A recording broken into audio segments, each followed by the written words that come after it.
From Buffalo Toronto Public Media and WBFO, this is What's Next. The Tool Library is a volunteer-powered nonprofit tool lending library located in the center of Buffalo's Main Street. Set up to lend tools out to the community to help them maintain and fix up their homes and gardens. On today's show, we take a tour of the Tool Library with Jay Moran and Darren Cotton, the executive director of the library. Then, Thomas O'Neill White speaks with returning guest Alex Burgos, public health policy and public relations professional. I kind of see my policy work as a sphere of all the things that need to come together in order to move the needle forward in not only the most effective way, but the most inclusive way. The two discuss filling the gaps in youth and sports programs on Buffalo's West Side. All this and more on What's Next, but first the news. This is WBFO. Buffalo police are investigating the overnight shooting death of a 46-year-old man in North Buffalo. Northwest District officers responded just after 1 in the morning to reports of a fight on the patio of a Hurdle Avenue tavern.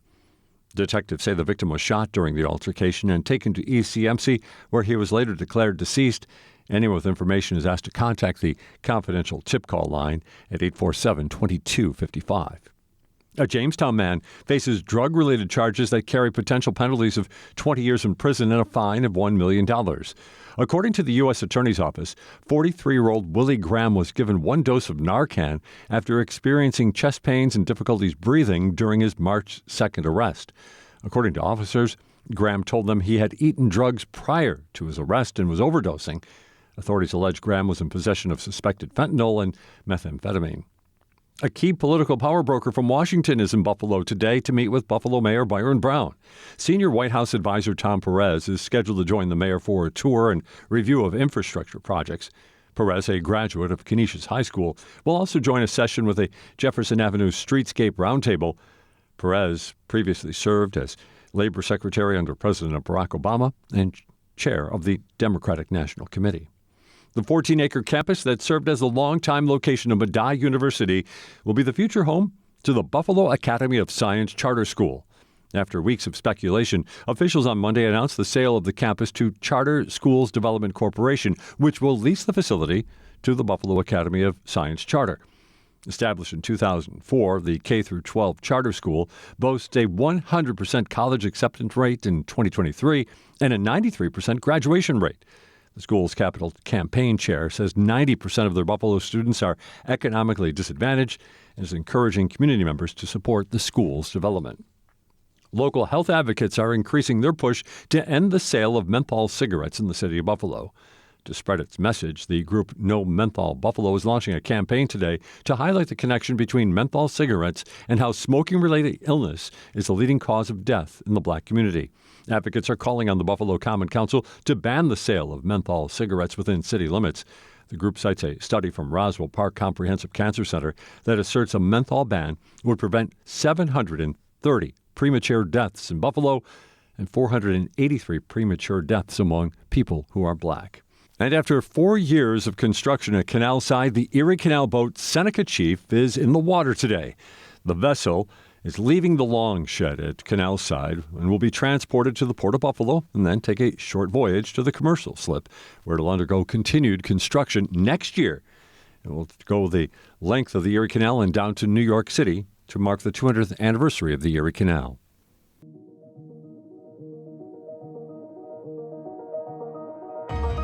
I'm Jay Moran. I'm Bridget Jaipal Valenza. I'm Thomas O'Neill White. We need to get together and let our voices be heard. This is What's Next. A dedicated hour to have important conversations about the issues facing the marginalized and underrepresented communities of Western New York and Southern Ontario. If we're going to have some real healing, we've got to have space to tell some uncomfortable truth. What's Next continues our mission to discuss race, equity, and the common concerns of Buffalo's East Side and beyond. In the suburban area, everywhere, we must work and teach our children. Today on What's Next, we get a first-hand look and tour of the Tool Library. Now, in its current location at 2626 Main Street, The Tool Library has been in Buffalo for over a decade, and its message continues to grow as its membership expands. Their shelves are full of all sorts of items, from as simple as hammers, screwdrivers, and shovels, to as large as rototillers, pressure washers, and jackhammers, to as obscure as folding tables and chairs. The Tool Library holds many imaginative offerings. In all, over 4,800 tools can be loaned to members. Oh, and there are no gas-powered tools at the Tool Library. For Executive Director Darren Cotton, there are goals beyond making sure residents have what they need for household endeavors. He sees the model as a way to improve neighborhoods and imagine a more utopian world. Darren Cotton takes us on a tour of the Tool Library. So we got our start just about 13 years ago. I was a student at UB, living off campus, having a terrible landlord. I think a lot of people can probably relate to that. Trying to do small odd jobs around the house, but just not really having the tools to do it. And so I was studying urban planning at the time, and so the idea of a tool library was really intriguing to me. Not only, for myself as a renter, but like studying community development and thinking about how do neighborhoods, advocate for themselves and kind of tackle issues, quality of life projects, that sort of thing. So Tool Library was a really exciting idea to me. So we got some startup funding from the city, found a small storefront a little bit further down Main Street, and embarked on this grand adventure. Did you have like a template to follow when you did this, or is this something you kind of grew out of your own imagination and the sense of need here in the city? So tool libraries have been around for probably 6 or 7 decades. So there's kind of a argument about who started the first tool library. We know it wasn't you.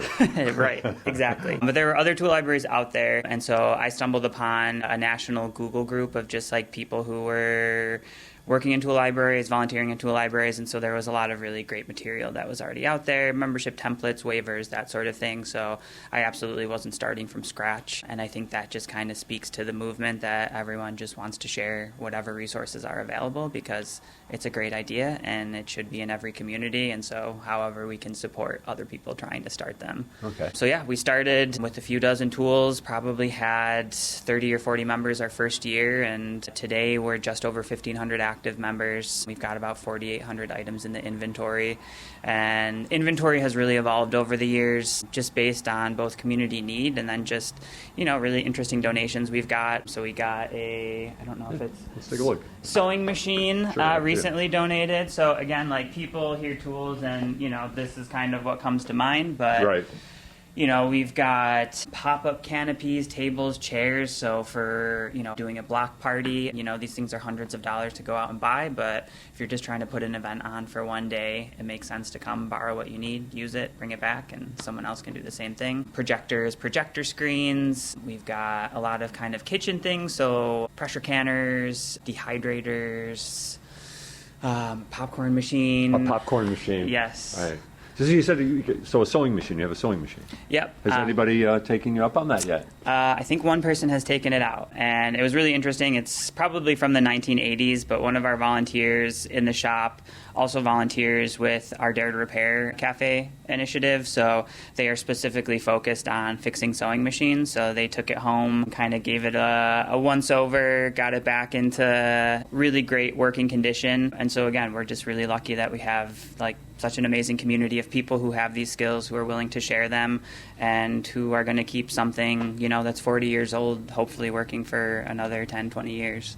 And of course, you guys right here, you're in the University District, but right on the edge of the Parkside District, right? Who is getting involved here? Is it everybody from all over the city, or is it more local people? What is it?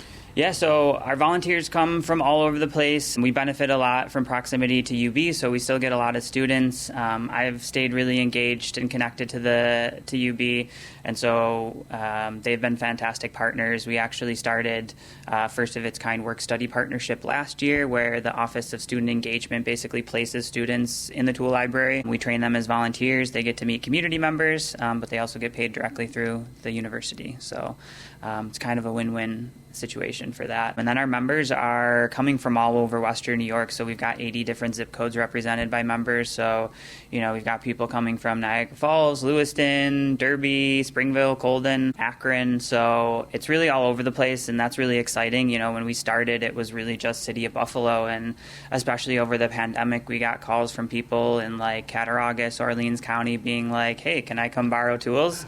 And it's like, well, we are here to remove barriers. So absolutely, if you can make it here, 100% you can sign up as a member. So in terms of the word getting out there, and now that you've talked to a lot of these people that are from these 80 different zip codes, what's been the connection? How are people getting word of what you guys are doing? Yeah, I think because we have the first 10 years, we were totally volunteer run, so limited capacity to do, concerted marketing efforts. It really was just word of mouth, a neighbor borrowing a rototiller and their neighbor being like, oh, cool, can I borrow that? And it's like, well, if you sign up as a member to the tool library, you can access this and 4,800 other items. So it really just has been like that person to person. This is a great resource. It's available. Sign up as a member, support the organization, but then also get access to things that you need. So you do have a rototiller? We do, many. Oh, yeah? It's one of our most popular tools, I bet it is. Especially as we're headed into spring. So we've got about 10 in the inventory, but there's always a wait list because demand outstrips our ability to make them available. So the demand is that high for that? Yeah, so things like rototillers, pressure washers will be super popular. We've got some really great battery-powered lawnmowers, string trimmers, that sort of thing. So it's really interesting, just to see kind of all the different people coming to the tool library for different reasons. So, you might get a renter whose landlord isn't cutting the lawn and they want to cut the lawn because they don't want to have a jungle for a front yard. Or you'll have a homeowner who just doesn't want to store or own a lawnmower. They'll come in, borrow it on a Friday, bring it back the next day on a Saturday, and they do that like every 2 weeks. And so it is beautiful that the space is, a place for so many different people that are coming at it from, an economic reason, an environmental reason. So it really is like a great gathering space of people coming from all walks of life. So, and you just mentioned it, but it's worth bringing up. You have the battery-operated lawnmowers. I think maybe even have some that might have cords as well. I'm not sure about that. But no gas-operated tools here. Yeah, so that was kind of twofold, a commitment to the idea of building a more sustainable economy, a sustainable community, but also gas-powered tools take a lot of maintenance, and also storing them can be really dangerous. Like, we don't want to have gasoline on site, but there are some really crazy statistics out there. A lot of municipalities have started to ban things like gas-powered leaf blowers because of just the incredible amount of pollution they spew. So there's the statistic that using a gas-powered leaf blower for an hour is equivalent to a Toyota Camry driving from Denver, Colorado to LA. So it's just like two-stroke motors are insanely inefficient, and so municipalities have just started to ban them outright. And so, again, like, we want to be a resource where people can come and borrow battery-powered or corded electric items. And maybe it's just for people who are like, I love my gas-powered tools, I don't want to give them up, and introduce them to the idea of, like, battery-powered items have come a long way in the past couple of years. Yeah, how about those battery-operated lawnmowers? Because actually I'm in the market right now, so maybe you can convince me. Yeah. They're getting good reviews. They get rave reviews. So we've transitioned a lot of our lawn and garden equipment to Ego brand. So they've been around for a while. They're kind of new to me, but they have these massive 46 or 56 I can grab. Oh, yeah, I'll follow. Very large batteries that last for a very long time. So these could last for anywhere from half an hour to 45 minutes, an hour. And again, I think that's what people think about battery powered, like, oh, it's going to run out. Right. But for especially small, like city parcels, you're going to mow your lawn and probably still have like 75% of the battery left. And enough power on the motors to get everything done through the, like you said, some can become jungles pretty quickly. Yeah, absolutely. Lawns. And if you let it go for too long, that's where the string trimmer comes in handy, and then you whack down the grass and come back with a lawnmower. Yeah. Oh, I'll keep show me around here. Like you said, this has really evolved for you. I mean, you look and you just see I'm not even sure what I'm looking at right here, this particular... Some clamps. Those are big clamps. So yeah, I think the wonderful thing too is when we see people, they'll come in for one item and then just stumble upon like, oh, I could actually use this for this project. And so it is kind of this space of discovery and exploration, and especially with this new space. So where we were up until June of last year was about 1,500 square feet, and this space upstairs in the basement is about 5,000 square feet. Oh, so okay. a massive improvement, and just like the ability for people to kind of browse the inventory, see what we have, and again, maybe a stroke of inspiration comes and they're going to tackle that backsplash or whatever. Right. But yeah, up front is pretty much all of your basic DIY home improvement items. So drills, circular saws, reciprocating saws, lots of electric plumbing tools, tiling. We try to organize them by category, so things like painting, drywall, plumbing section by the bathroom, ironically enough. Yeah, that's right. Slowly building out a selection of car items as well, so jacks, tire inflators, those sorts of things. Even like, you wouldn't think it, but our live traps are very popular. Sure. People catching stray cats and bringing them into shelters, that sort of thing. So a little bit of everything. So tool has a very broad definition at the tool library. Absolutely, absolutely. So how about for you, though?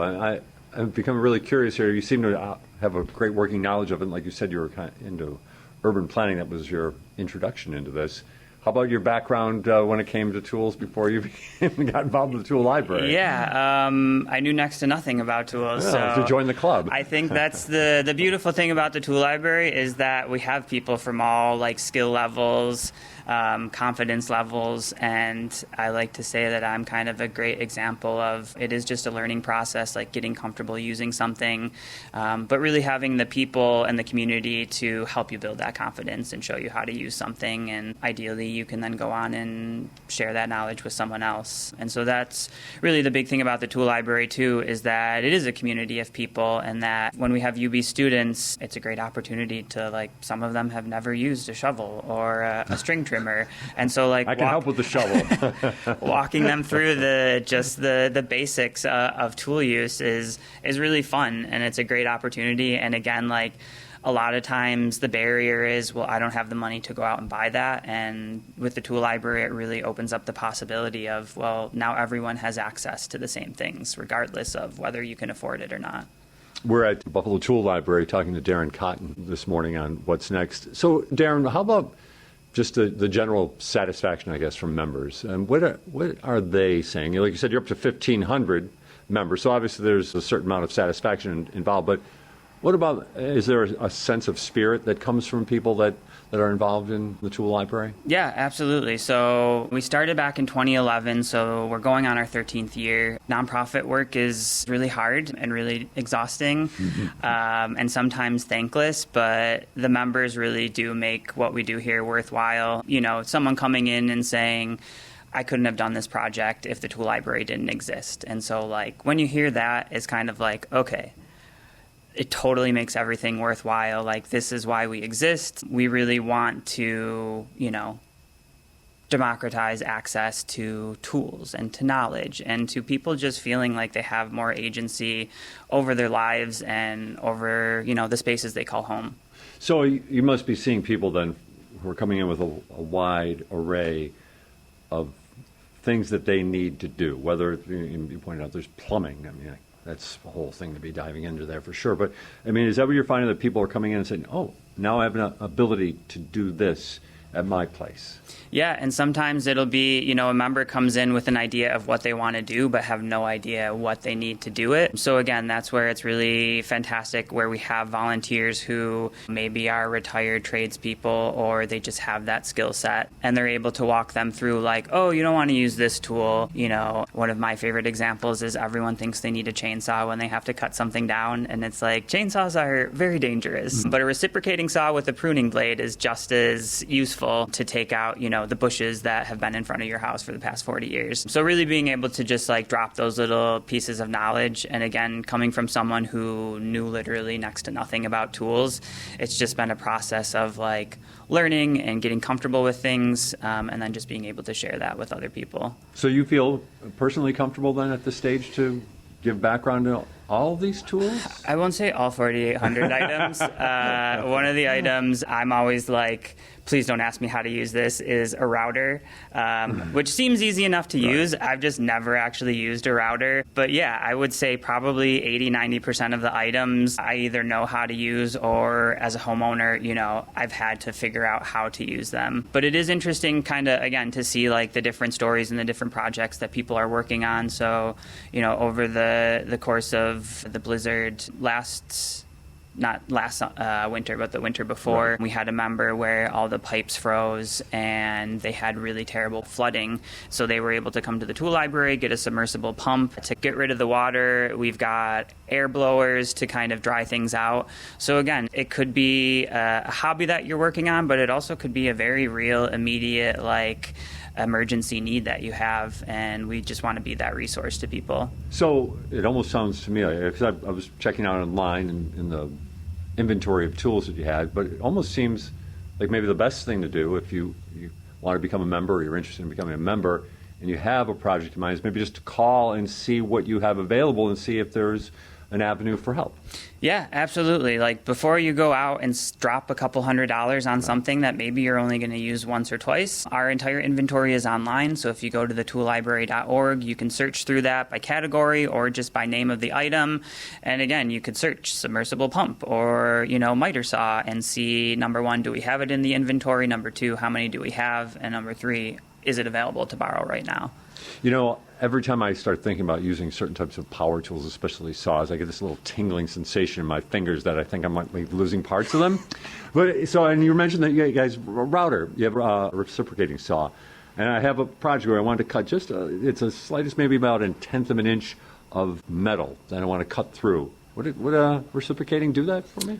If you're trying to do something a little bit more fine like that, I would almost say like a multi-oscillating tool. That'll get you a much finer cut. But that's the beauty of the tool library. Like maybe the advice that I'm giving is different from Eric, our person who is an expert woodworker, and he's going to recommend something else. Right. But yeah, it is just kind of this wealth of knowledge, and we do get a lot of students, but we really love volunteers who have that knowledge base, who are able to walk people through that. So, people who might be retired plumbers or electricians or carpenters, we would just love to have more of that knowledge base at the tool library. Then the follow-up question is, do you have that oscillating tool here? We do. Oh, wow. Sign me up. Very good. Very good. You want to just walk around a little bit more and see what you have? I mean, it really is absolutely impressive. And I got to tell you, Darren, it's impressively organized, too. If my garage looked like this, would be great. That's the idea, is we kind of want to make it feel almost like a hardware store, but again, that you can just grab what you need off the shelf, and every item is individually cataloged in our system. And so it's just a matter of us checking that out under your account. You've got a week to use the item. You'll bring it back and start the whole process over again. And so where we are right now is all of the lawn and garden equipment. Okay. So again, you'll see everything is either electric or battery powered. One of our new additions, one of my favorites, is the auger. Wow. So great for... That's a battery operated auger? Yeah. Wow. And can be operated with one person. We actually had a service day where we were doing a bunch of bulb plantings out in the pocket park out front of the building, and we had a high schooler from Sacred Heart join us, and this was like her favorite tool. And so I like to say, if a high schooler can man this battery powered auger, I feel like anyone can. Wow. I'm not so sure about myself, but that's not. And what do you have over here? What am I looking at for this massive? Sorry about that. This is a jackhammer. That's a jackhammer? It's not battery operated. Corded, yeah. Corded? Corded electric. And we've got a handful of items that we call super tools. So those usually cost us anywhere from $500 to $1,000 to put into the inventory. So those, in addition to if you were to sign up at the $30 or $75 level, that's for the whole year. These come with a $20 borrowing fee every day. But again, that just helps us maintain the tools. It helps us generate a little bit more revenue to repair items and then also go out and potentially purchase some as well. So that does make sense. Of course, maintenance has to be a big part of it. So people bring these tools back, obviously expected to be at least somewhat maintained or cleaned before they get here? Yeah, so there's a whole host of borrowing rules that members sign off on when they sign up as members. The idea is, you're not doing it for us, you're doing it for the next member who's going to take that item out. So there is a sense of like duty and obligation to, leave it at least as well maintained as you found it. So things like cleaning fees, we do have late fees, but again, it is more so a community. We're not trying to be punitive. We just want people to respect the service, and overwhelmingly people do, almost to a fault sometimes. Like we've had instances where we were running a wait list on an air compressor. So we had no air compressors. A member really needed one. They went out and bought it, and then when they were done with their project, they ended up just donating it to us. Wow. We've had items come back where like a wheel was broken on the specific item, and then the member actually went out and bought like new higher quality wheels, installed them, and now like this tool has been improved for the next person. So it is just kind of this idea of like reciprocity and paying it forward, and like let's take care of these things so that we all have access to them. And of course, like you said, so some of these tools then do need a certain type of maintenance. Do you generally have the ability among your group of members and volunteers that can maintain these things? Yep. So in addition to volunteers just kind of staffing the storefront, we do have a handful of folks who are just super handy. They'll come in, once a month or once a week, and we've got a little repair station in the back where we'll ticket items and say, XYZ is wrong with this. So they'll go through, tinker with it, figure out what's wrong, have us order parts, and then just kind of keep things rolling like that. And then for items where it's just kind of beyond our ability, we work with some of the local repair shops as well, just to kind of send those out and get those back. So we're here in the gardening section. I assume then that the lot has already been checked out during the spring here so far? Yes, I was going to say it's much easier to walk here. Typically there is more of like you've kind of got to squeeze through, but we probably have about 5 or 6 lawnmowers out right now. Again, we have probably close to 10 rototillers. We've got one left. Wow. Things like edgers, string trimmers. Wow. Okay, I see this. And, it's interesting because it's some high-tech stuff, and I see even low-tech is a couple of push brooms over there as well. Yeah. Yep, exactly. Right. And then you'll see oh, wow, holy trash pickers. Yes. So, again, one of the things, membership is not just open to individuals. We have tons of organizations that sign up as members as well. So, block clubs, neighborhood groups, other nonprofits. So, that's really exciting, too, because, again, all of these organizations don't have to go out and buy all these things, store them. They come to the tool library. They have access to what they need. They use it on their project. They bring it back, and then, we'll probably see them again in 4 months for their next project. And I'm just looking right here at these, what do they call them? Trash grabbers, trash pickers. Grabbers, right? I mean, I'm seeing probably like 25 just sitting right here. You have more than that? Yeah, we probably have close to 100. So literally all of these will be out with organizations or just individuals that are trying to organize their own cleanups. Okay. And that was one of the things that really inspired me with the tool library too, is yes, as an individual renter or homeowner, how can we use these tools? But how can we as communities use these tools on projects that matter to us? So in addition to the tool lending library, we have service days that we organize ourselves. So every spring and every fall, we'll work with community partners to do large-scale tree plantings. We work in a number of community gardens, so building raised beds. And again, it's just we've got all these tools. How do we bring them out and kind of put them to work in the community on projects that matter to people?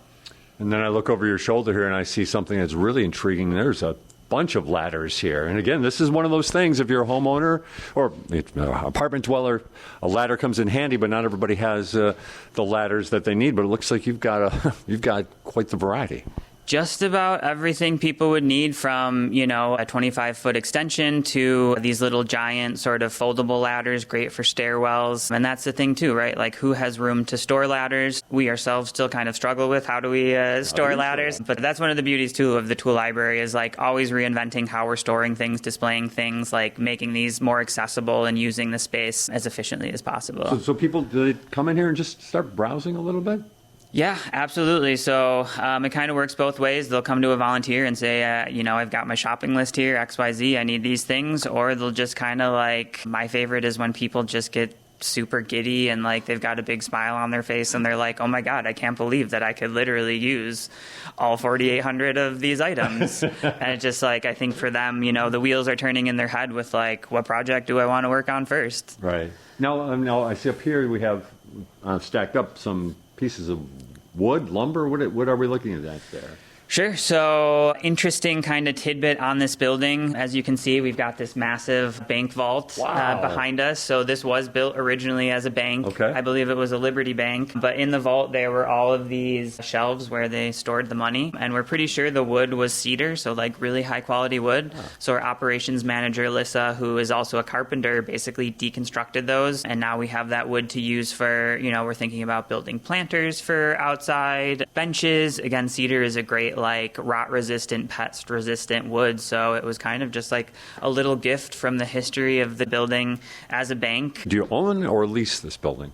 So when we moved in June, it was a year lease with an option to purchase. Okay. And so we are getting ready to exercise that option. Oh. So for 13 years, we've been renters, and we are really excited to kind of plant roots and have a home base that we know will always be here, and that ideally that the tool library can live on in perpetuity and continue to provide this service and these tools to people that need them. What else do you want to, other things you want to show me? Yeah, so back here, this is kind of where everything gets maintained, repaired.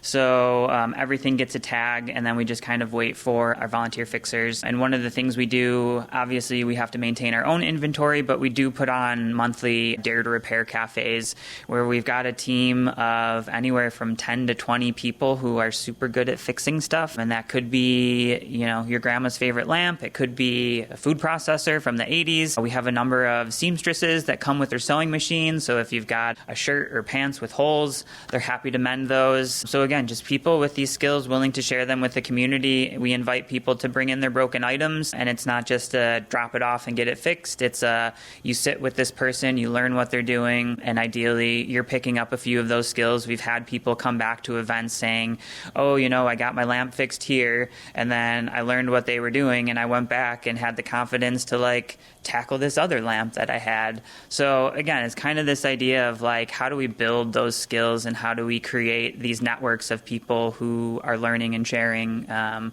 really just building that capacity for community members to take care of themselves. And then when it comes to those repair cafes, is it again somewhat like exploring the inventory here, and the idea call, inquire, see what's possible? Or just come on and give it a shot? So we have some guidance. So again, no gas-powered items. We're always in an indoor space. So we bounce around to different areas of the region. So it could be library, a school, a community center. But we have guidance on small appliances, electronics. We can't really do TVs. They tend to be too specialized. Clothing, textiles, bikes. But yeah, if you ever have a question, you can feel free to email us, call us, stop into the shop. But it is really one of those things of I'm sure one of our fixers will attempt to try to fix your item. Have you become one of the fixers now? No, I'm the person running around taking pictures for social media and checking people in and out. But I have gotten really into sharpening tools just with a little hand file. So if I had to, I feel like that would probably be something that I could offer. But we have volunteers who don't know anything about fixing things, but, help people check in, kind of get them situated with their fixers, help us set up, help us break down. They'll bring refreshments. So again, it's a Dare to Repair cafe. So we want food and refreshments for our volunteers and our attendees. So again, just a really beautiful community event, and people leave happy because for a brief moment in time, it feels like the rules of the world cease to exist, and we're just there to help one another, and it's just a great time. I highly recommend it. Now I'd like to maybe expand this into some more general conversation, but like you said, this kind of situation, it's when you're talking about it, it almost sounds like it's got a little bit of a utopian kind of a thought to it. I mean, maybe that's overdoing it, but when it comes to, but it's the idea that people are really chipping in on a lot of different levels, whether it's, your members, your volunteers, and everybody looking to find solutions to simple problems, but problems that can make a big difference for somebody. I mean, is that kind of what's going on here a little bit? Yeah, honestly, I recently came across a quote that just really resonated with me, and it was something to the effect of, any map of the future that doesn't have utopia on it isn't a map worth working towards. And I thought that was really beautifully succinct and kind of capturing what the goal is here at the tool library, showing that there is a different way of doing things, and it's very small scale and it's very community based. And I think when we think about climate change and just just like global inequality, they just feel so overwhelming. And it's like, what can we as individuals do? But there are very small scale things where it's like, instead of chucking this broken thing that you have in the garbage, you can come to a community repair cafe, you can get it fixed. So you're saving money, but you're also meeting someone that you never would have met otherwise. You're learning skills, and ideally, you're passing that on to someone else. So to me, it makes people, I think, realize that we all have a role to play in sort of building these different systems and different ways of doing things. And again, that's like one of the things that keeps me passionate and motivated is that, yeah, the world can be completely different from the world that we were born into and that we inherited. And sometimes all it takes is just a handful of people willing to put in the work. And we're just so lucky that we have so many people that I think kind of that vision resonates with them. And little by little, I think we're converting more people. And so hopefully that message resonates with your listeners as well. The more hands we have, the more we can do. Converting the world one tool at a time. Yeah, absolutely. Darren, I mean, we kind of set up shop here near the ladders and everything like that, but is there other parts that you want to show me before we conclude our visit here this morning? So if we don't mind taking a dive down into the basement. We can give it a try. We have a 3D printer set up down there that I just want to kind of speak to. Wow, sure. What we're hoping to do with that. So we had the Erie County Department of Environment and Planning reach out. They had some funding available and wondered if we'd be interested in having a 3D printer on site. If I may, I just want to point out we have folding tables here too, which must come in, and folding chairs.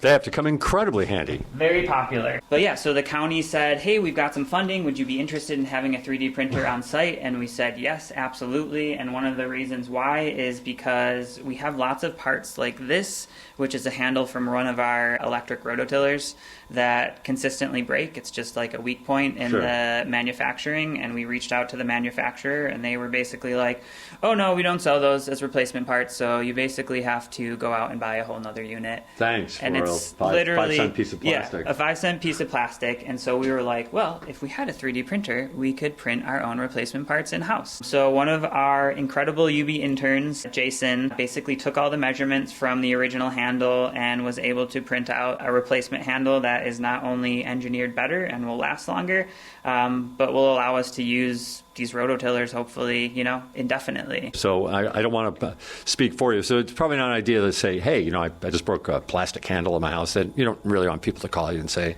We're not there yet, but that's kind of the utopian vision, right, that we're working towards. I'm curious about your thoughts about the city of Buffalo as a whole moving forward. When we talk about utopia and, the possibilities ahead, there's a lot more to come for the city of Buffalo and maybe really great things to come as well?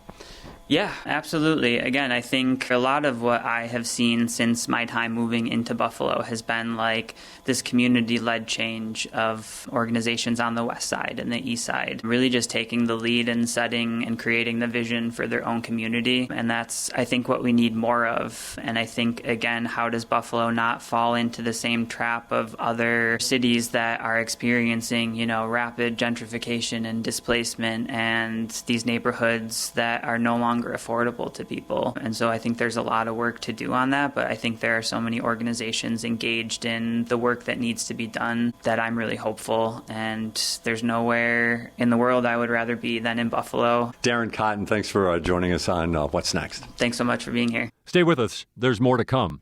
This is What's Next on WBFO. You're listening to What's Next, our place to discuss the important issues of our communities of Western New York and Southern Ontario. We want to hear from you. Click on the Talk to Us option in the WBFO app, and we will work to get your questions or comments on the air. Do you have a story or concern that we should be addressing? Email us using whatsnext@wbfo.org. Together, we'll have the conversations that are needed. This is WBFO, your NPR station. This is What's Next. I'm host Thomas O'Neill White, and I want to welcome back Alex Burgos to the show. Alex is a public health policy and public relations professional.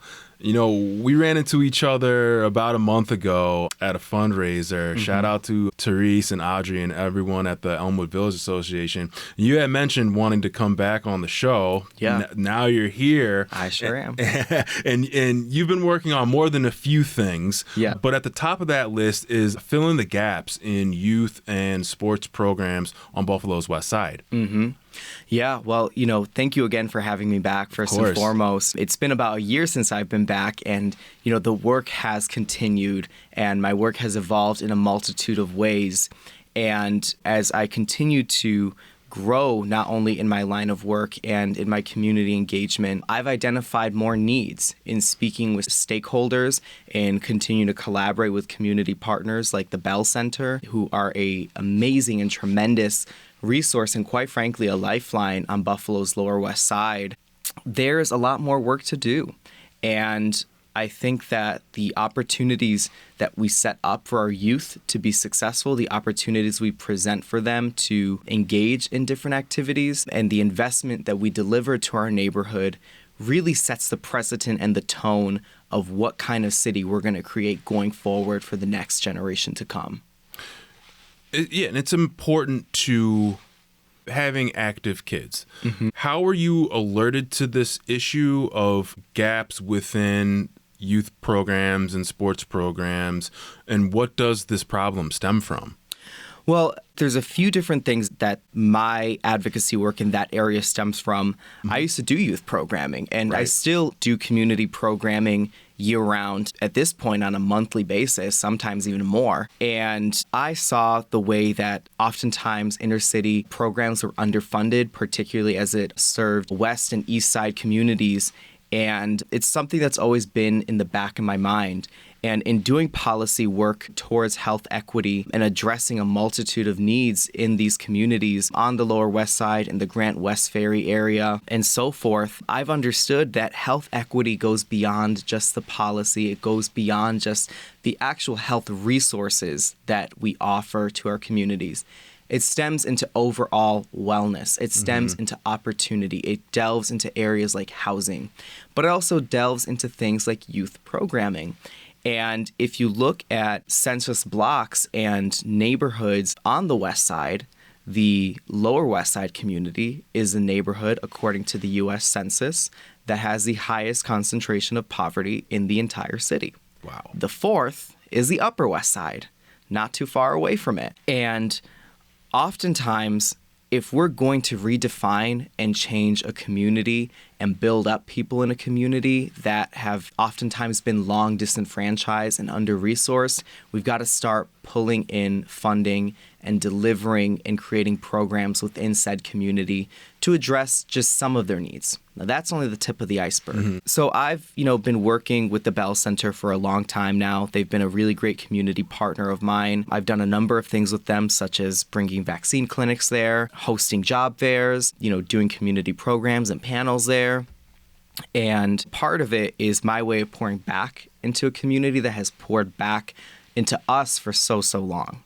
And so, I reached out to the Buffalo Sabres, and we're having some extensive conversations about what investment in our community looks like, right? What it looks like on the West Side for the various diverse communities that we serve. What might that look like? Well, we've had a series of long conversations, particularly focusing for now on the Hispanic community on the West Side in particular, and we've grouped together a number of stakeholders and organizations like the Hispanic Women's League, El Bate, the Hispanic Heritage Council, and a number of other organizations. And we've had stakeholders meetings to discuss what a long-term collaborative partnership looks like, not only between the organizations themselves, but the community, right? And we're making a lot of really great progress. We have a viewing party at the Pucho Olivencia Community Center coming up. And, one of the first things that we are talking about as an initiative is starting something like a youth sports program on the Lower West Side, most likely being held at the Bell Center. And a lot of that, what we came to the conclusion that was a good starting point, is not only data-driven, but is community-informed. If we look at the data on average, when we're looking at sports equity in youth and youth programming, youth who come from underserved communities on average only have exposure and the opportunities to play two sports. Those sports being basketball and football. Right. And if you go outside to more affluent communities, the average number is 6 sports. Wow. Now, that's the average number. Yes. That's a combination of the low end and the high end. In our community, that's the average of the low end and the high end. And that average is 2.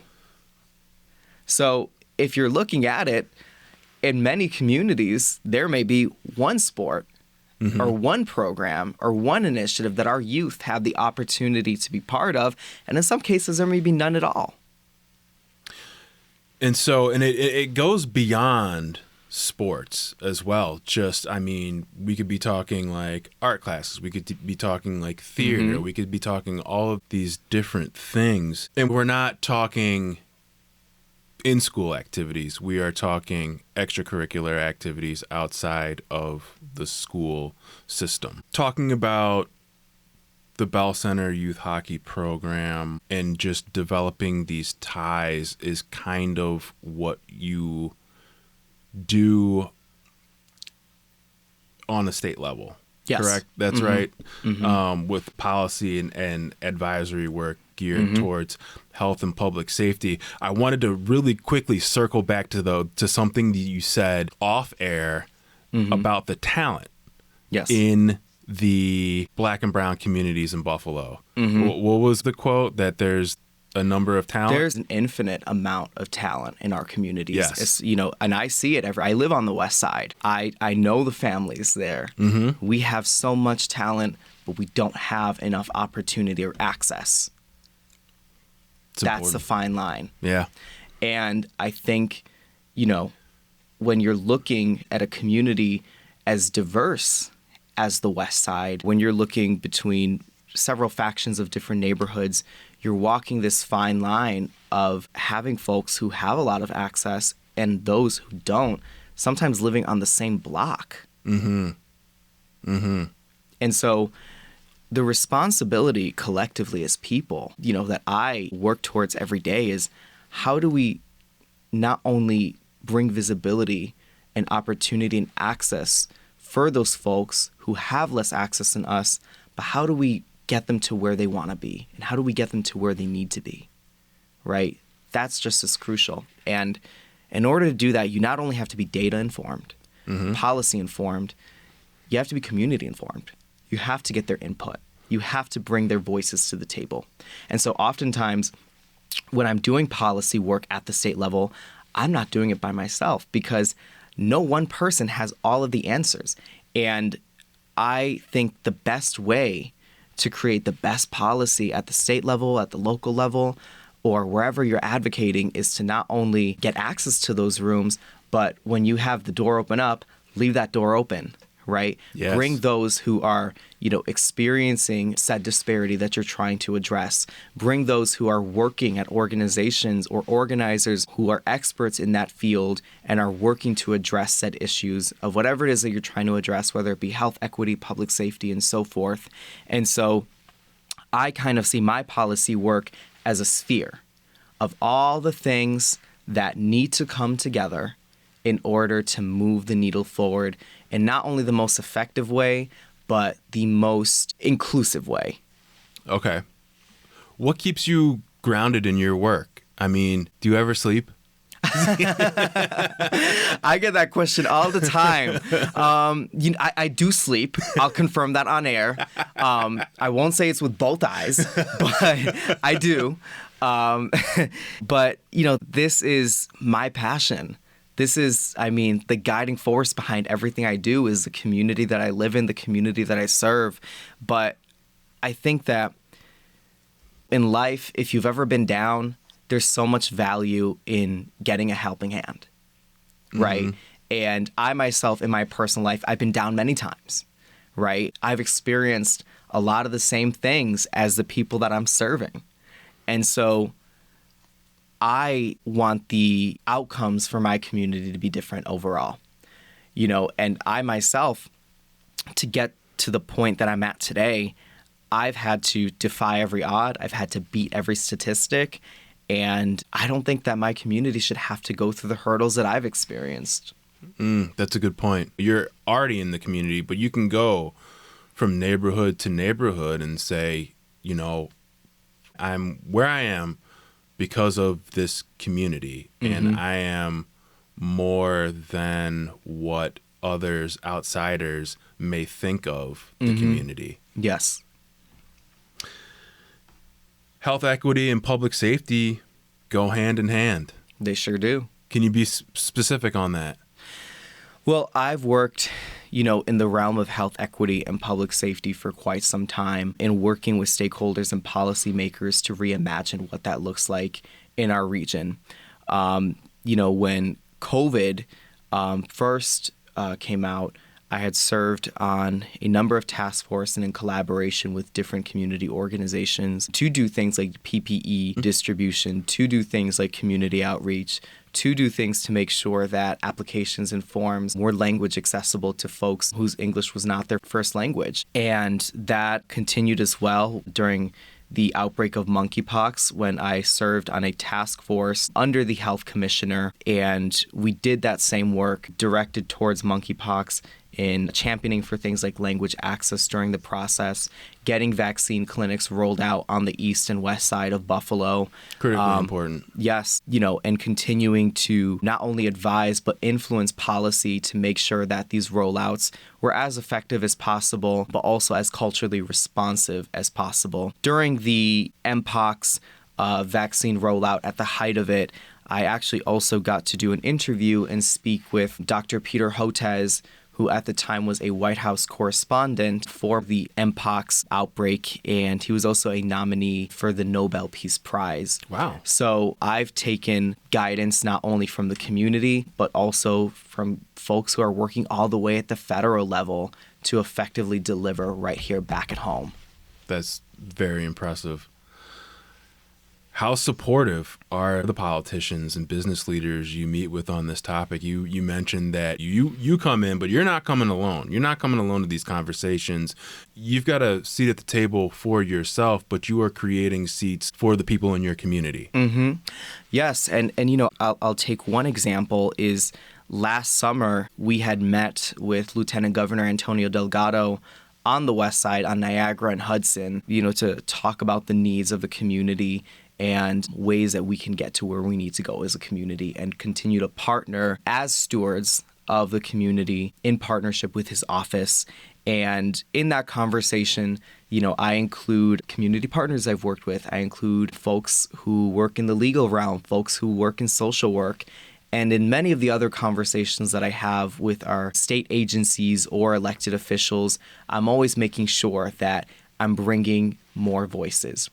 I live by this motto that when a door opens for you, you got to leave it open for others. Mm-hmm. And I was recently told in a Facebook comment, and I'm going to change my quote now because of that when the door opens for you, you got to kick that door so a door isn't there anymore. Ah, I like that. So, I think at the end of the day, the message comes down to making sure that we have a diverse slew of perspectives that are incorporated at policy levels, at decision-making tables, so we can effectively serve a number of diverse communities.